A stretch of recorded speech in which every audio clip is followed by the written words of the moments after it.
when I was younger, I would think like competitions and grants. Competition would be for playing, and grants would be to like do a project or like commission somebody or to get money for something.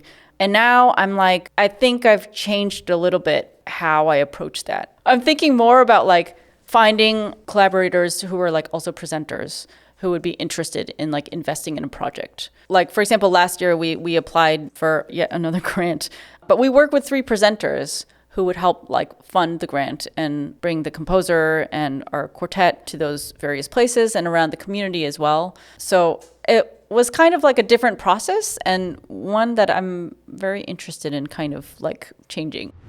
But so you're a violinist. So Yeah. you're a violinist by trade.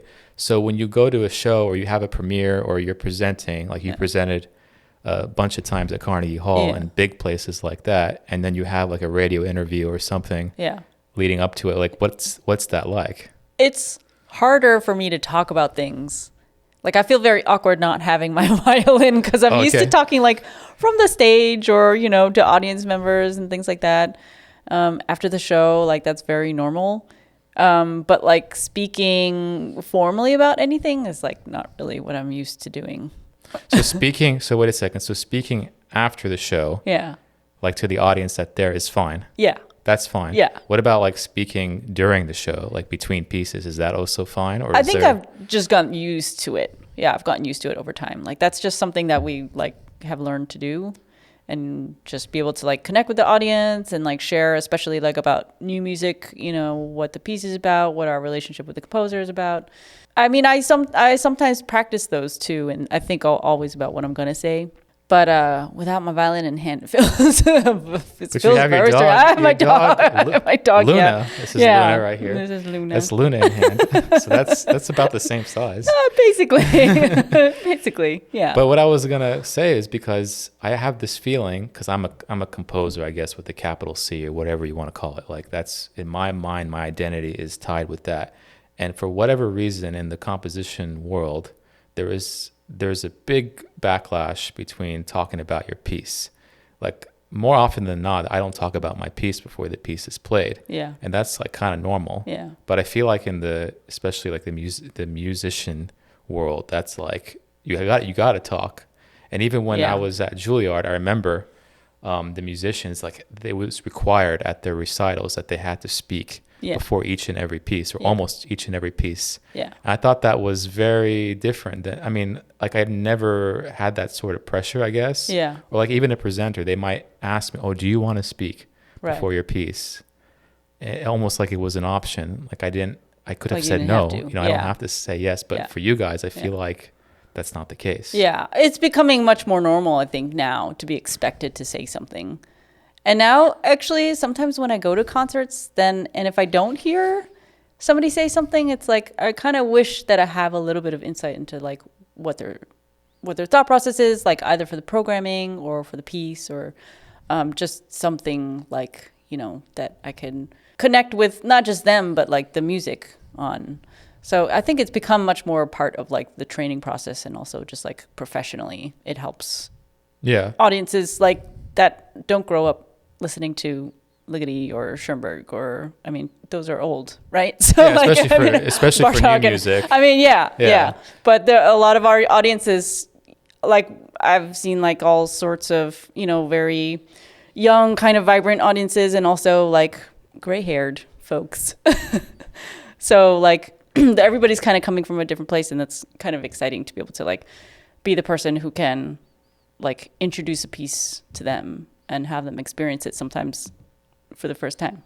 Yeah, I mean, like, at least for me, it's no question. I will talk. To me, it's like a skill. It's like another skill. Yeah. Like doing this is a skill. Yeah. And I think that this helps the public speaking part of it too. Yeah. And I think, you know, I know most people are not comfortable doing that, but in a way, when you're playing your violin, or I'm writing a piece that someone else is going to play, like I'm being vulnerable, or you're being vulnerable anyway. So we might as well just keep going with that vulnerable card, right? Like we're already vulnerable out there. Like they could hear you play a wrong note, especially if it's something that's in the repertoire. They could tell. Yeah.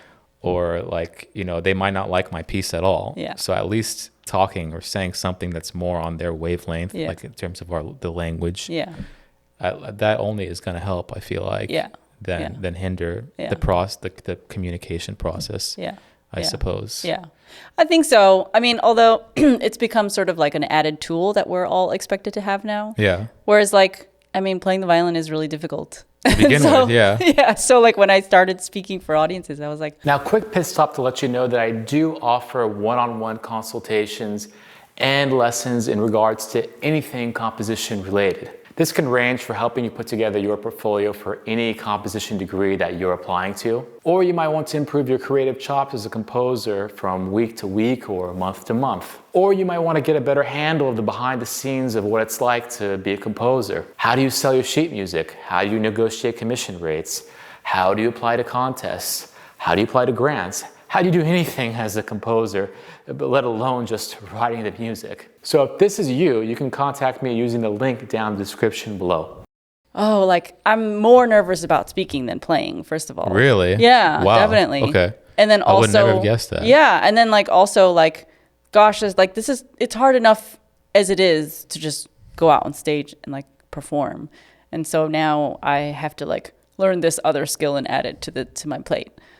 So it's something that like just by practice I've gotten more used to, but yeah, it's Was there hard. ever a time when you went up, I don't know if you care to share, but it's just interesting.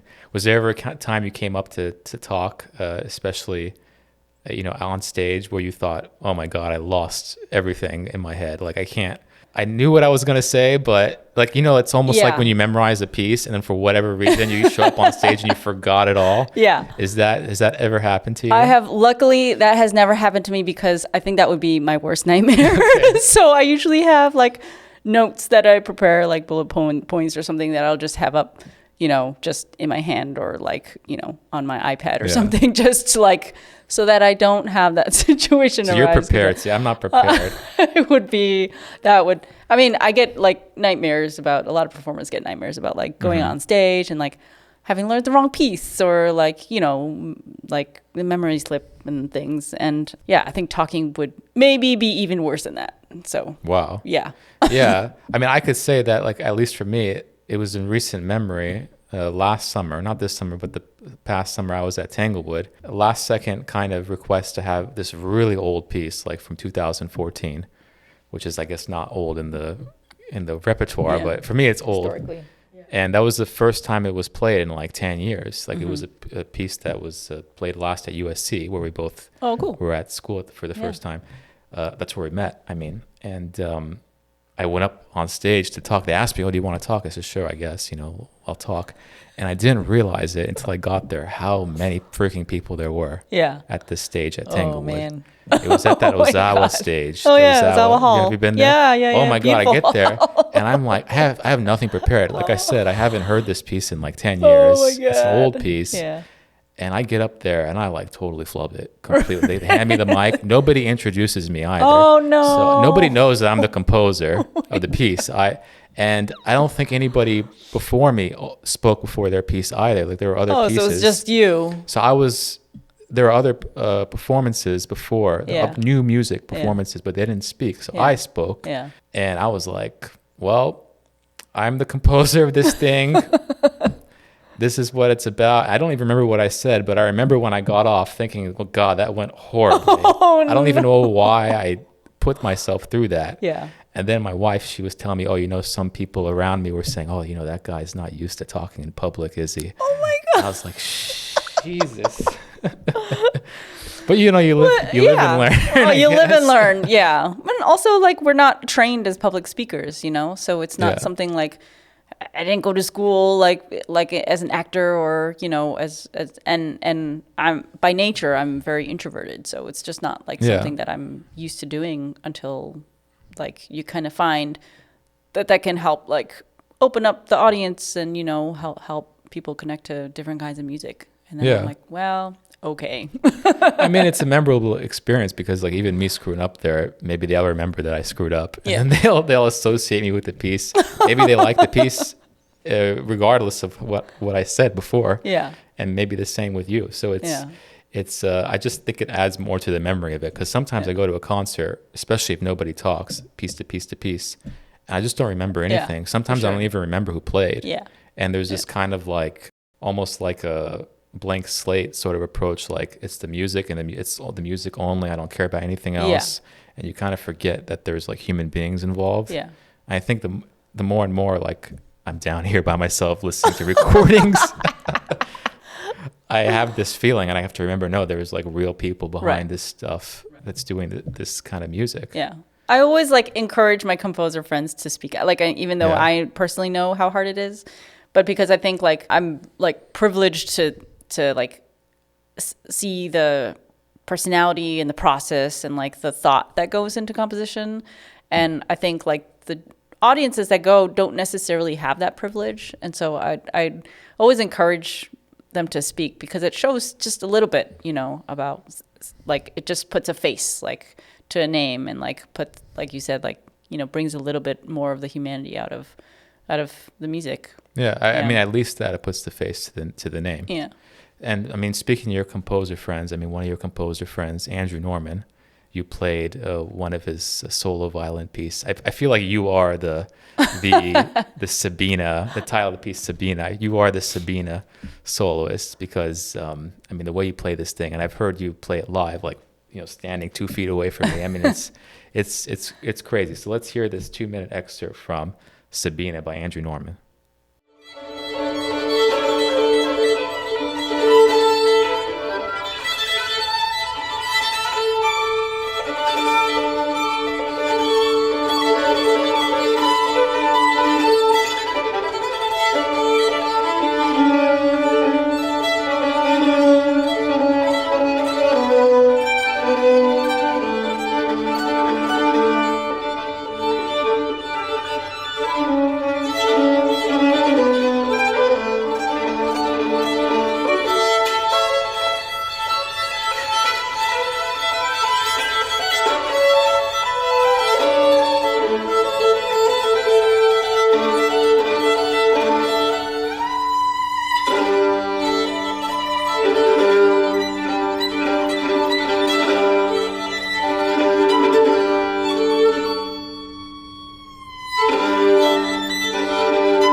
This piece here, this is kind of an older piece, right? It's been a while, right? It's been a while. I can't remember when it was composed, but it's been a minute. At least 8-9 years. I mean, it's not definitely. like last 5 years sort of piece. Definitely last not. 10 years maybe kind of piece. Yeah. So did Andrew write this piece for you, like, or No. did it come from? He originally wrote it originally for viola, because he plays viola, and then later arranged it as the last movement of an incredible piece, Companion Guide to Rome, as a string trio. And then he had like different versions, like solo versions that he kind of, you know, kind of came out of that version. So this happened to be the solo version, which was very new at the time that I came upon it.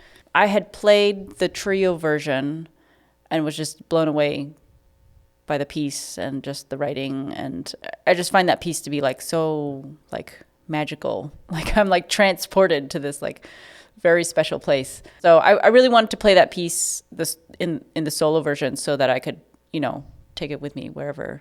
I mean, it's definitely like a piece that was key to like my understanding and like diving really deeply into new music. So I programmed it at USC for my DMA recital, and then I did this video with a friend of mine, just thinking like I just wanted to capture it because it was just like such a gorgeous piece. And I mean, and since then, like some people have come up to me like, "Oh, you're the girl that played Sabina," like on YouTube. I've seen that video, and I was like, "Oh yeah, cool." So I'm glad that it's like kind of found its way out, you know, because it's such a special piece. Yeah. What's the leap, I guess, for somebody playing violin in the conservatory? You know, playing all this standard rep, playing stuff like that, and then playing Sabina, for example. Like, what's that kind of leap? Because it sounds like that you had a similar kind of leap before you played that piece, right? Or were you playing other kind of crazy new music like that before? I was playing like crazy new music because I had been in Europe for a number of years before coming to LA, which is where I met you. So in Europe, sort of like I had a lot of exposure to different kinds of new music and different styles of new music. So that was really interesting. But there was something about Andrew's piece that like kind of like buried itself deep inside in a way that like I hadn't really had in that way before. Like I think for a lot of my friends who play a lot of new music and are new music enthusiasts, like they have sometimes like a composer or a piece that kind of like opened that world for them in like a personal way. And I think for me that was that piece. But I think even getting into like the new music exposure, like that was like quite different from like conservatory training.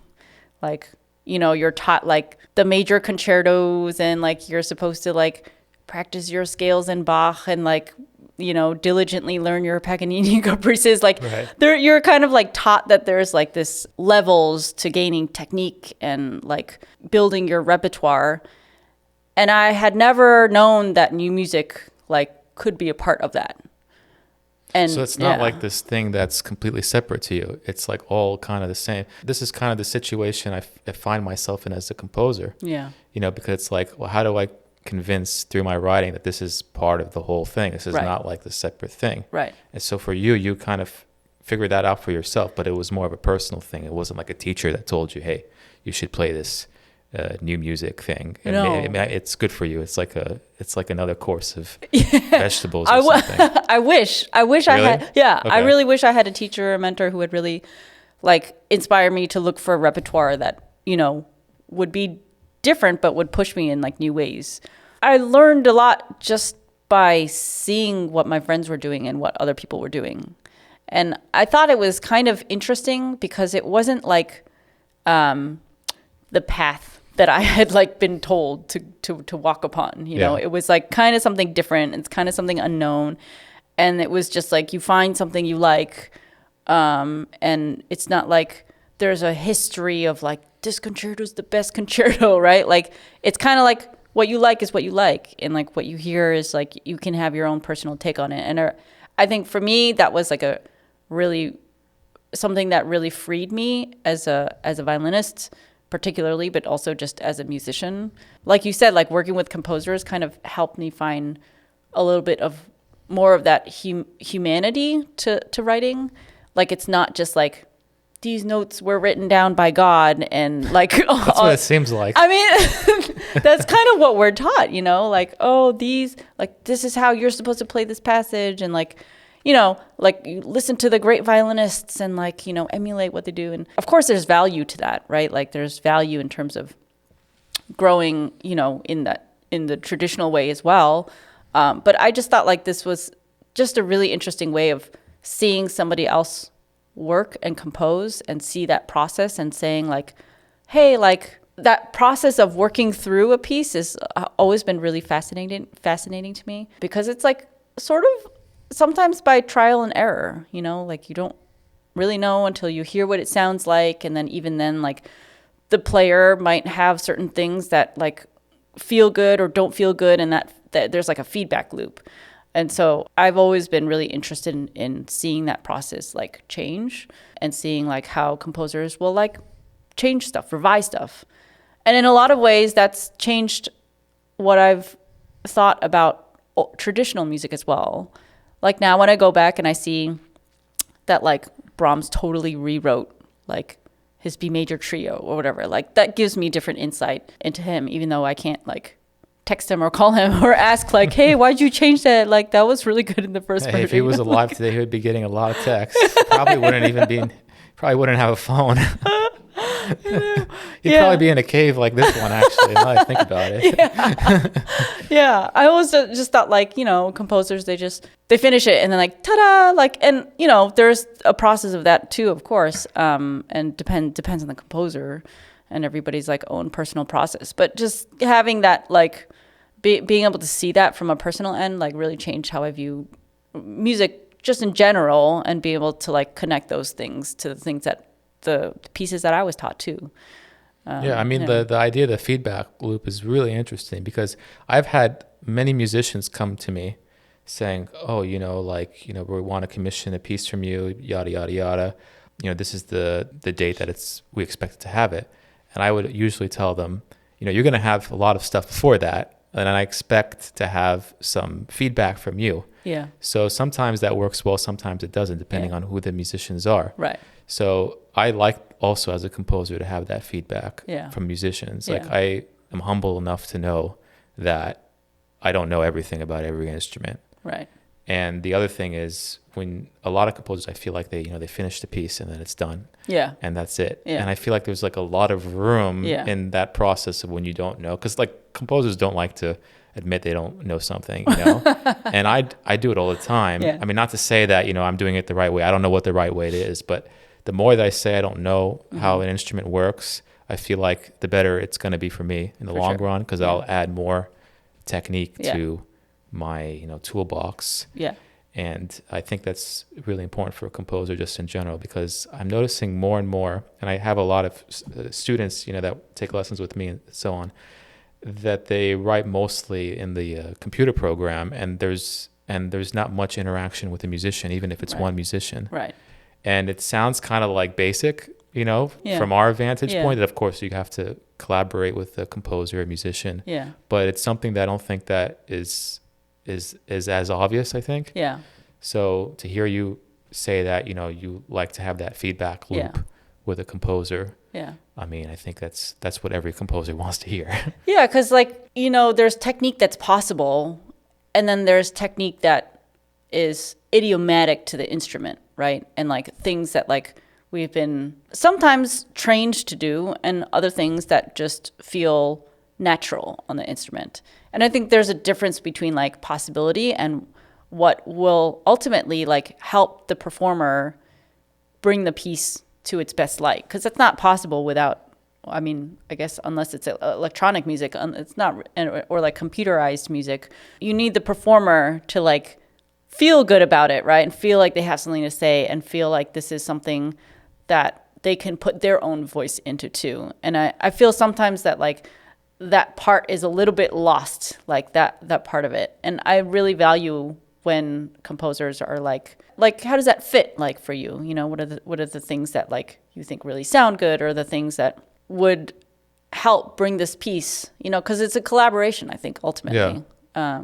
Like you think of a lot about like people who had those kinds of, going back to Brahms, like who was the violinist's name? Now I'm forgetting, of course. I don't remember either. There's a violinist who was very famous for working with him on all of his stuff. So they sent drafts back and forth, And Andrew, I know, is somebody who's like a constant reviser, always revising stuff. Yeah, so sometimes I'll just get like random texts from my composer friends, like, hey, like, is this like, how would this sound? Like, does that feel like okay on your instrument? And like, I'm always happy to see that process, because I think it's really valuable, Yeah, I've been texting back and forth, speaking of that, with I think you know her, Michelle Sang from. She's in the LA Phil, so I've been writing her some text back and forth of just sketches of violin stuff. I said, what do you think of this? Will this work? So it could work, but if you don't want the LA Phil to play your pieces again, then I wouldn't put that in. I'm like, oh, okay. No, but she was right. For other reasons, I took that part of the piece out. But I like when people are honest too, because then it gives me a chance to say, okay, you know what, I'm going to do it anyway, and I accept the risk. For sure. Of if it doesn't go well. Yeah. And then if they tell me, oh, that's easy, then sometimes I think, well, that was too easy. Maybe I should have, maybe there's something else I could do. That's more of an extreme of this version that maybe will help propel the piece. Right. Maybe there's something I was not thinking of. Yeah. So like to me, it's like super, and even if it's a instrument like the violin, which I feel like I know better than, I don't know, trombone or tuba or, any of these kind, or even percussion. I feel like I know the violin better than most other instruments. It's still, I'm going to ask every time I write something new for violin, what can I do? Right. So. Yeah. And I think like, of course, ultimately, it's the composer who has the pen, right? Yeah, of course. But it's about getting that information and getting that, feedback from the performers. And I think that relationship only strengthens the composition. We're talking about feedback loops a lot, and I can't get this piece out of my head. Another piece, not for solo violin, but for string quartet. And you're part of the Argus String Quartet, who I kind of had sort of an early, very, very sort of early relationship a long time ago when you guys did my we piece. played your piece. It was great. It was like one of the first pieces you guys did. Yeah, it was beautiful. And, but this is a different, much better piece by Chris Cerrone. I don't know about that. Called Can't and Won't. This is about 2 minutes in, I would say. And the whole piece is actually down in the description below, so you can check it out if you like the piece. And let's hear it.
I really like this piece because it has this idea of looping in it, but not in a typical kind of Steve Reich, Philip Glass kind of way. It's almost like I can't really understand how it works. Even if I'm looking at the score, Yeah.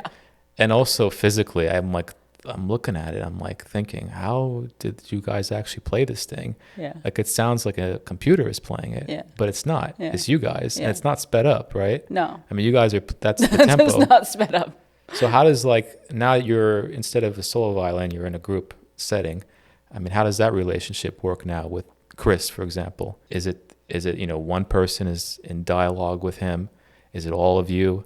Does he kind of write? He finishes it, gives it to you with this specific piece. I mean, how does it work? Because to me, it's so idiomatic, but at the same time, I don't know how it works, and I'm a composer. Yeah. So this piece was one that was already written when we sort of when it was put into our hands, and we just thought it was such a cool piece. Like it's just so tightly woven. I think most often what happens is there will be like one point person in a group to be like on behalf of the ensemble be in contact with the composer. So that's the way that we've done it. And in other groups that I play with, it's also been sort of similar. And if there are any issues like with the writing or things that we have questions about, we'll always like take lists of questions and we'll send them to the composer, in this case, Chris, like, hey, this jump is really far and really fast. Like, what can we do about it? Like, how can we problem solve it?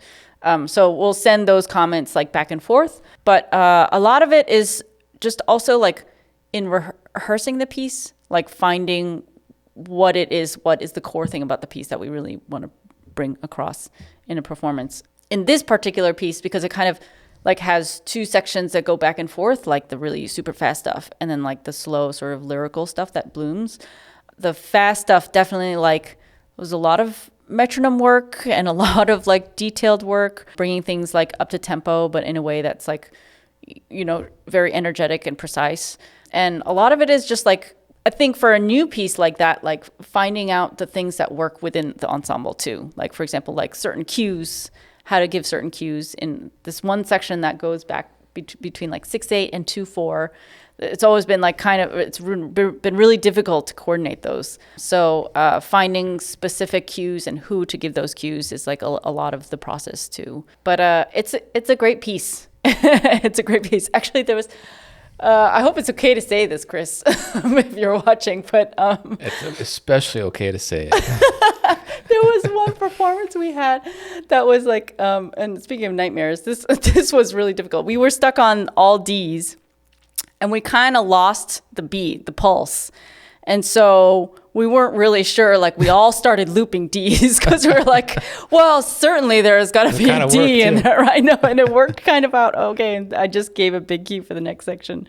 It worked out okay, but yeah, it's great when it really fits in right. Then you feel it really lock in. Yeah. Well, yeah, I mean, that's a good part of the piece, because then, you know, you have a fail safe in a way. It's not like you have to start all over and because no one knows where they are. Yeah, that's right. Because that's the worst, right? Just stopping in the middle of the piece. That's a bad feeling. and then having to admit, oh, I'm sorry, you know, we have to start over. I mean, that's even, and then you got to start over. And then everyone is tense because maybe you'll fall apart you again. Won't make it through at that point. Yeah. But I mean, this is a good point that you brought up, because, you know, the composer is sitting there writing all the notes and all this stuff, but at the end of the day, I mean, there are cues you have to give. There is additional preparation that the composer might not know that you're doing throughout the process, like this idea of cueing. Maybe the first violin is in charge of cueing this part, the second violin is in charge of cueing this part, etc. It's not something that the composer necessarily plans. Like I definitely don't, at least.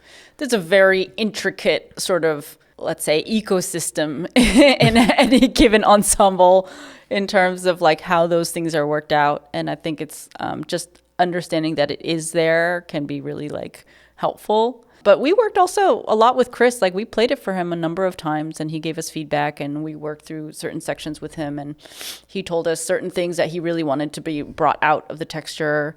And other places where, you know, where he took out some repeats or added some repeats and things like that. You know, it's definitely a collaboration with him too, to bring this to the place where we felt like comfortable enough to record it.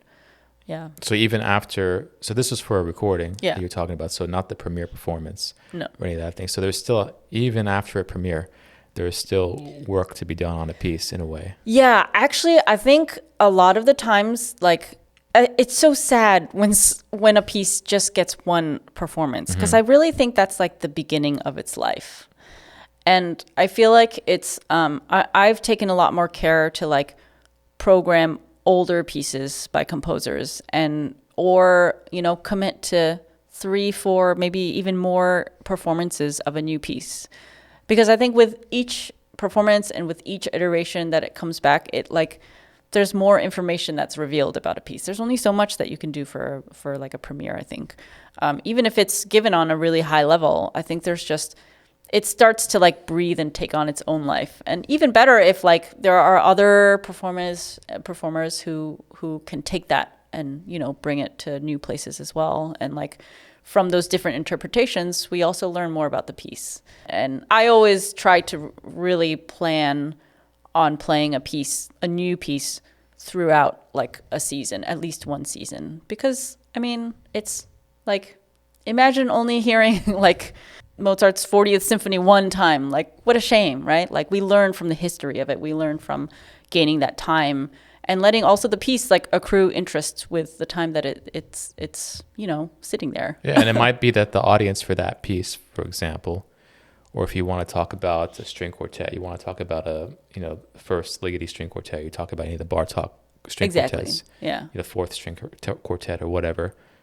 Maybe that first audience wasn't receptive to it, but maybe another audience would be receptive to it. But because it failed the first time, then to say the piece is dead is kind of tough. Even like when you have a movie that comes out, right? The movie comes out not to one theater usually, right? Right. I mean, the movie comes out thousands of theaters, and then the aggregate kind of tells you whether the movie was good or not.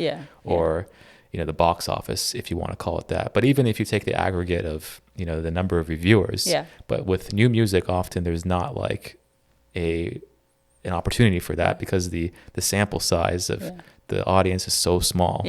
I mean, even if it's an orchestra piece and there's 2,000 people there, I mean, that's still crazy small. I mean, how many people have heard, the Bartók Concerto for Orchestra by now? Right. Or even within the first couple of years of that piece being, I mean, thousands, and maybe millions by now. Right.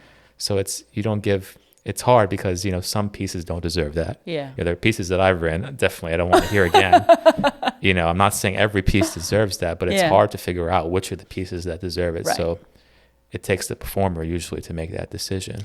Yeah. And I think that's also been sort of part of my philosophy. I do my best to play a lot of different types of new music because, like, we don't really know, you know what I mean? Like, what's music of our time, what's going to stick over time. And in some way, I don't really feel like it's like my responsibility to judge that. Like, my job is to play the music as well as I can, and to bring something to as it's coming to life.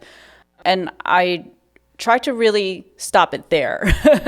And I try to get as much stuff out there as possible because it's like there's so many amazing, I think even more so now than ever, like so many amazing voices that like just need to be heard, and they just need those chances to have their pieces played a few times and like to hear what it sounds like and like what we're talking about, like that feedback, and they can also get that feedback and bring it to their next piece.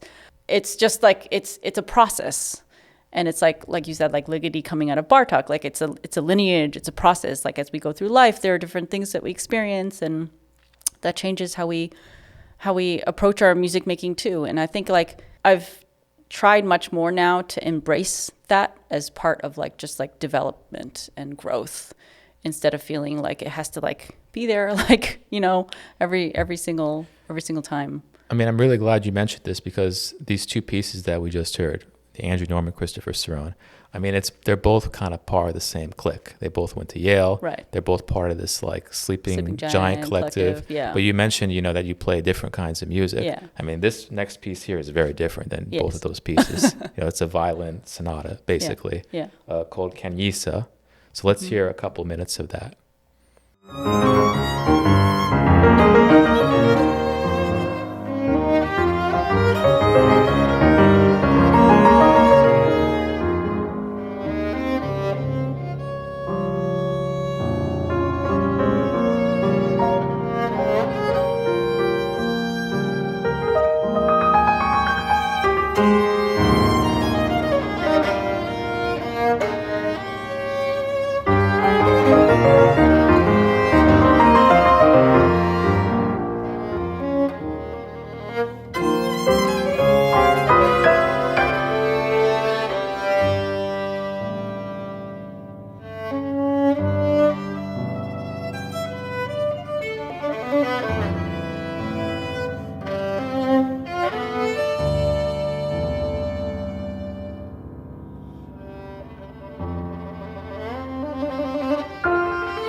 So I mean, this is not by a composer that's really affiliated with any new music circle, I would say. Yeah. I've never heard of this composer's name. Yeah. What's his name? Bongani Ndodana-Breen. Mm-hmm. Yeah. And I mean, stylistically, it's completely different too. Yeah. So how did this come about that you're playing all this crazy, stuff with the harmonics and crazy intense double stops and then you play something like this, which is almost like neo-romantic in style. Sure. I mean, it's completely different. Yeah. So was it again like something where you feel like personally I have to play this piece? It's nothing really external. It's more from within.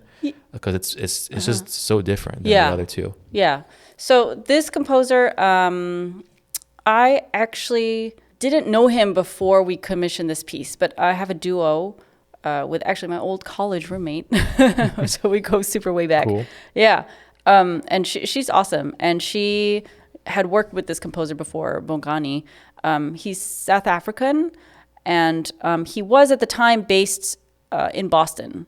And so we were applying to get this grant to commission a piece and get it recorded, which is the recording that you just saw.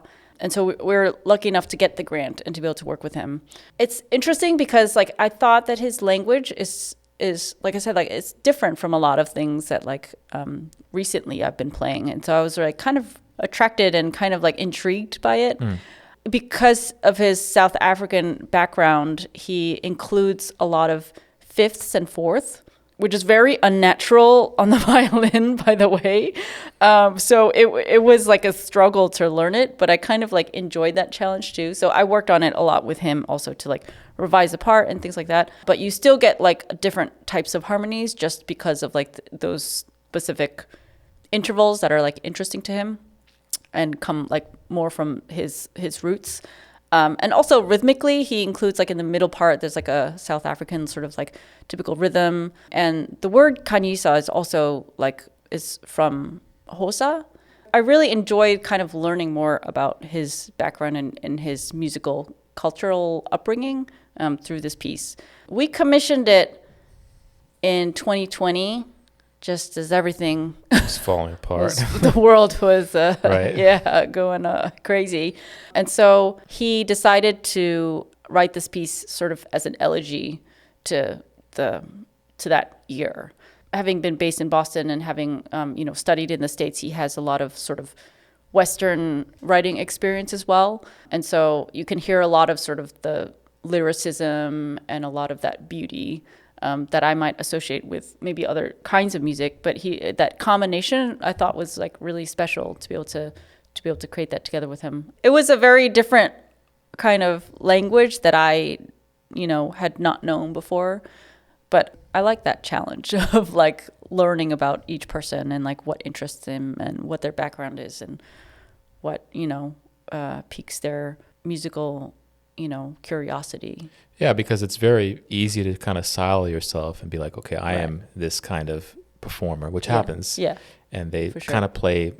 It's not that they get stuck playing that kind of music. They kind of choose to be stuck, I should say. Yeah. Because I think now people can are capable of going from one kind of style to another quite easily. Right. But like you made the decision, okay, I'm gonna try something that I don't usually do. Yeah. Well, at least from an outsider perspective, Sure, I should say, because yeah. I don't know what you do on a day-to-day basis. Right. So to me, that was a really nice contrast, I thought. In terms of the grant, so like just for people watching, what grant was this, and what's the process of getting a grant like as a performer? Because usually, we're getting grants as composers, and that's kind of a different thing. What's the process like getting a grant as a performer to want to play a composer's piece? So a lot of the grants that I mostly spend time on are grants for commissions. Really? Yeah. So it's not grants for yourself or a fee for yourself or not usually project that's not usually. It's usually for commissions. It's usually for commissions. Okay. Yeah. I'm surprised by that. Yeah. So this one was through this foundation called the St. Botolph Club Foundation. It's based in Boston. And it's by recommendation for they have like an emerging artist award every year. And they pick several different artists from different disciplines. Like there were like some visual arts, like writers, literature people, and then like 2 musicians that they chose for my particular year. And so you kind of have to be recommended to put into a pool. So I would say that's not really typical of that part is not really typical of grants that I've usually apply for. But like, for example, Chamber Music America has a commissioning grant, which I think maybe they're not doing after this next round. But that was one that we got recently, again with my duo partner Angela, and that one is just you submit, recordings of yourself. You submit recordings of the composer's works alongside it, and like an idea of like the piece that you're looking to write and create. The idea that there are two types of grants, it sounds like. There's the grant where you can apply, anyone can apply. Yeah.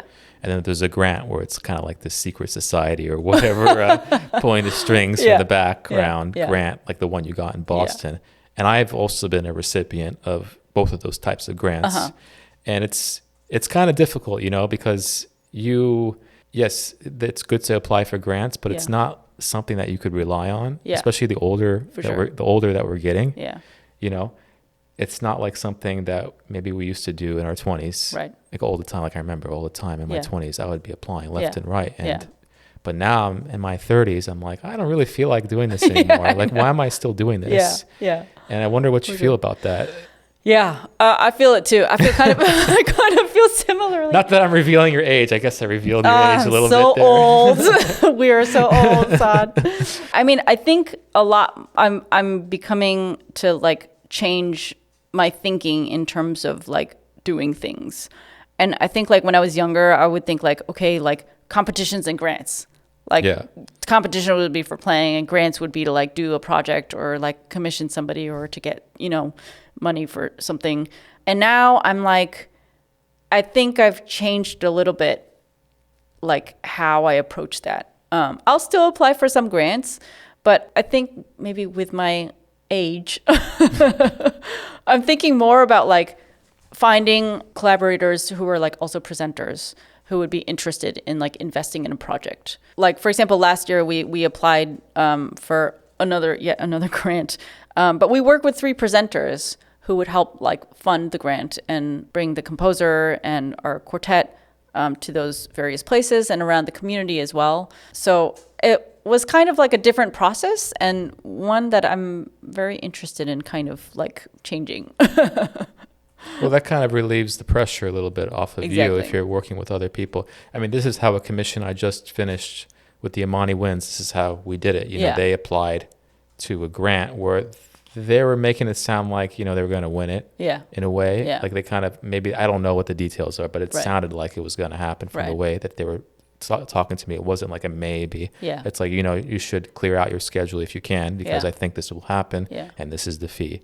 Or I think what they were saying was, we can pretty much guarantee this fee, but it could be also this fee depending on if we get certain things. I said, okay, great, I'll clear it out. And then it happened, everything. So, but I wasn't involved as the composer in any of that, which was great. Like I literally just had to write the piece. And then show up to one rehearsal. It's amazing. And then the show after that. And it was crazy. I mean, but I guess this is just a thing that happens after you've done it for a while. You hope that you get to a stage where that is a possibility. Yeah, and I think you also like get to know sort of which grants are the ones that are like a lottery ticket, right? Like, and the ones that are like more realistic that you're going to have a shot at. Like every year for certain ones, my friends would be like, "You want to apply for this grant?" And I'm like, "Okay, sure." Like, of course, I'll write you a letter. But then like, and then I'll like have a real conversation. Like, okay, how are we really going to do this? Because like you said, like you sometimes you really don't know. I mean, sometimes you really do have a good shot, right? And that's valuable information to know up front. Just working, maybe partnering with the university to find like if they have a pot of money that they can fund for a concert to support the premiere. And that seems to be a lot more common now than it was before, like having having residencies. Like I know the Jack Quartet, for example, goes and has a residency at XYZ University like every other week. It's almost like they are performing at a university more often than maybe like a more public venue. Even though at a university they say that it's a public show, like anybody can come, but in reality the people that come are usually like students or faculty. People from that community. From the community, not really like a random concert goer. The only time I've seen it happen where I really feel like the community is involved is at Juilliard. Like I really feel like when I go to a Juilliard concert, sometimes they're like more like random people or whatever you want to call it. Like outsiders. Yeah. They're like, what's happening at Juilliard? Yeah. Just like come to a concert. Then we're just like the friends of the. So I feel like they're there. But that's a kind of particular situation that we both know about. But in general, I don't think that happens at large. But the universities are great for like what we're talking about, like workshopping stuff, right? Like that's a great like workshop situation where it's like low pressure, like, and you can see like how it's done, you know, with the ensemble and see how it works. And then you can take it for a test run and see how it does. And then you can always change it, right? Like, Yeah. that's nice.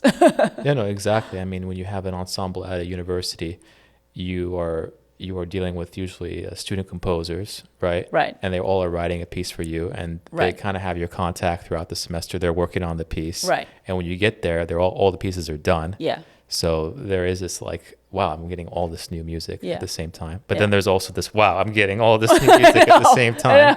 I know. Yeah. But at least you're not presenting it at like, I don't know, Carnegie or whatever, where Yeah. there's pressure. Yeah. It's just kind of like a small net, so you can really try out things Right. in Right. that kind of setting. Yeah, and we always, like, you know, when I'm in that situation, I always encourage the composers to like take risks and change stuff, right? Because like then you'll get to at least, even if we don't do it for the concert, like they get to hear what it's like if we change this, or what if I did this, right? Like I think those options are like great to just hear and try and experiment with, even if you keep what's on the page, like as the final thing. Right. Right. Yeah. At least they can hear a live person. Yeah, exactly. Especially a professional group Yeah. play versus maybe a student group that they have at their university. I mean, it depends which university it is, and I mean Right. there are definitely levels to it in terms of the level of musicianship Yeah. of the students. Yeah.